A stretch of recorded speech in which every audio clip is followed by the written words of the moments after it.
Terima kasih Pak Adang. Jadi izin teman-teman kali mau menyampaikan hal apa yang perlu. Silakan Pak Jenderal. Terima kasih pimpinan. Yang saya hormati rekan-rekan dari Polda Jabar ya, dan dari keluarga Boni. Boni langsung ya. Oh ya.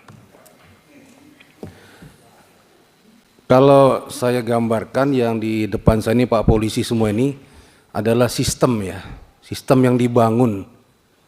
Ya tadi disampaikan Kabidokes, KSPN dengan bagian psikologi ya.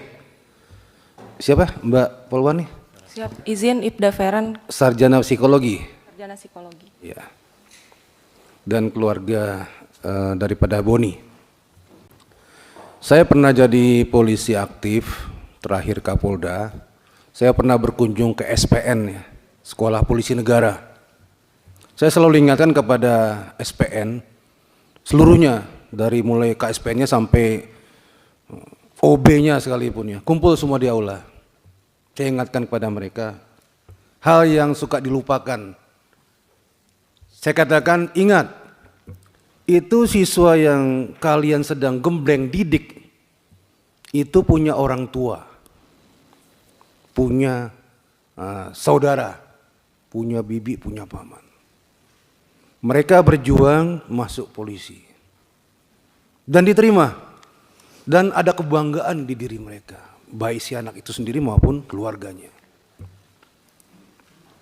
Mereka mengikuti terus latihan-latihan yang dilakukan tahap bertahap, bagaimana pelaksanaannya, dan si anak dalam kesempatan tertentu laporan kepada keluarganya. Sampai saatnya lulus. Dan yang saya dengar beberapa yang mereka lulus, betapa bangganya mereka ya, keluarganya. Bangga sekali. Bahkan di satu kampung, kampungnya di pedalaman jauh. Itu anak itu pulang ke rumah, pakaian PDU. Berhenti di pinggir jalan besar, diapain? Disambut pakai andong. Kayak pengantin, diarak, dikawal sampai rumahnya. Sangat bangga mereka. Nah ini yang terjadi, saya ingatkan mereka untuk, itu anak orang, hati-hati, jaga. Bukan hanya dididik, tapi juga masa depan keluarga mereka.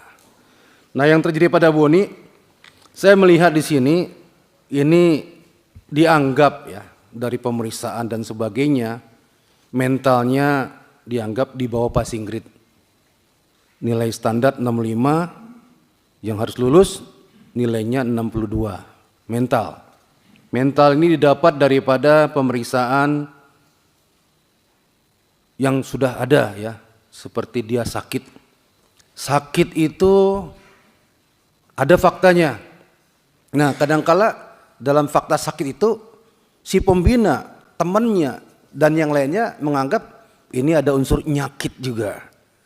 Nyakit itu harusnya kamu udah keluar, ternyata kamu masih betah di rumah sakit ya. Kamu supaya nggak itu kegiatan ya, itu istilahnya nyakit di situ.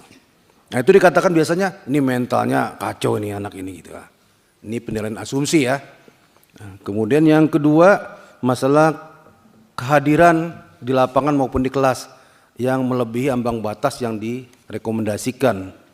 Ya, 5 berturut-turut, 5% atau 20% tidak berturut-turut melebihi batas itu. Dua hal ini yang mengakibatkan yang bersangkutan tidak memenuhi syarat untuk diluluskan.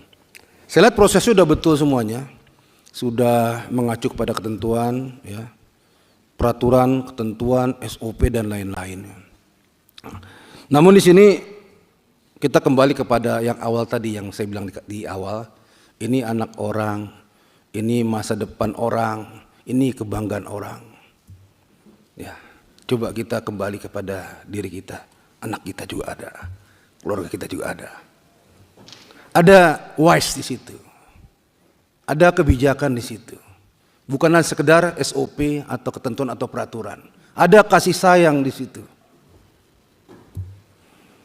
Saya pikir kembali lagi kepada ketentuan yang ada. Kalau lihat SOP-nya dia gagal. ketentuannya dia gagal. Namun tidak menutup kemungkinan ini masih bisa dikembalikan, ya, diluluskan, ya, menjadi anggota Polri. Menurut saya kembalikan kepada SPN, kembalikan kepada Kapolda, kembalikan kepada Kapolri, ya, dengan asumsi tadi, dengan pertimbangan tadi.